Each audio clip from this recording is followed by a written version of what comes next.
up as a kid. All a nigga wanna have was a Burberry scarf and $3 in my pocket.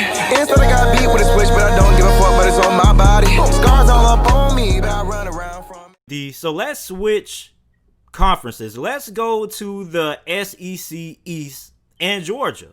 So a couple of days ago, it has just been announced that JT Daniels is going to be eligible to play right away.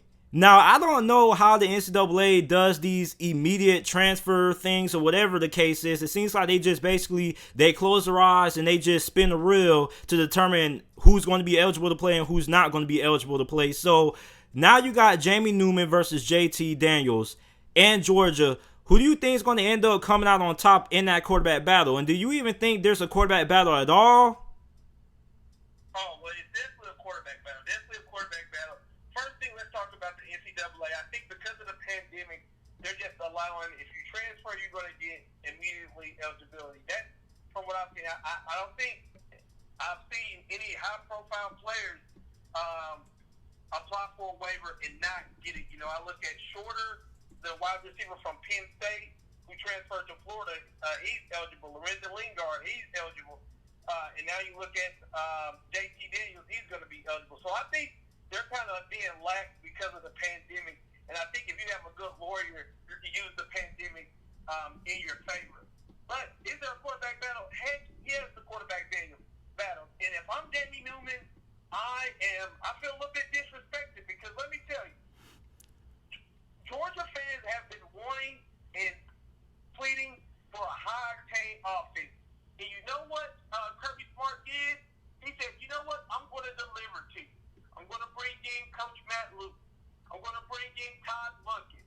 I'm going to bring in other guys on a coaching staff that is good with the offense. I'm going to bring in Scott Cochran to help, bring him over from Alabama, strength and conditioning, special teams. They did all this stuff to make Georgia fans think they're going to a spread-like offense. You get to a dual-threat quarterback from Wake Forest and Jamie Newman, a guy who, he has flashes. He's not perfect. He's not terrible. And I think when you put him in the room, the talent that Georgia has, they definitely can do some great things. And with this coaching staff, because they have a good coaching staff, I thought that, hey, Georgia can make some moves. Then all of a sudden, you got JT Daniels from USC. Some people thought he would go to Tennessee. Some people thought he may stay at USC. Some people thought he would go to LSU. And he goes to Georgia. Remember, JT Daniels was a 5-star recruit. Started for USC right off the bat. Got injured. Ended up losing his starting spot. And now he's at Georgia. This is a quarterback battle. Because I don't think you get immediately eligible if they didn't promise you something. You know, I just don't know. And Jamie Newman was already there. I bet Jamie Newman, they got him. They got coaches to put around him to fit his scheme and to fit the direction that Georgia's going to go. I bet Jamie Newman was feeling good. And all of a sudden, you bring JT Daniels in, who can take the job. The thing with when I look at these two quarterbacks, I look at JT Daniels and Georgia fans are used to Jake Fromm. Safe, but you got a great leader. You know what you're going to get. I tell you one thing, JT Daniels, this guy's a gunslinger.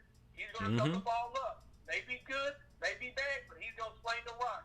Jamie Newman, the dual-threat quarterback who does have an arm. He put up good numbers with the wide receiver Surratt from Wake Forest.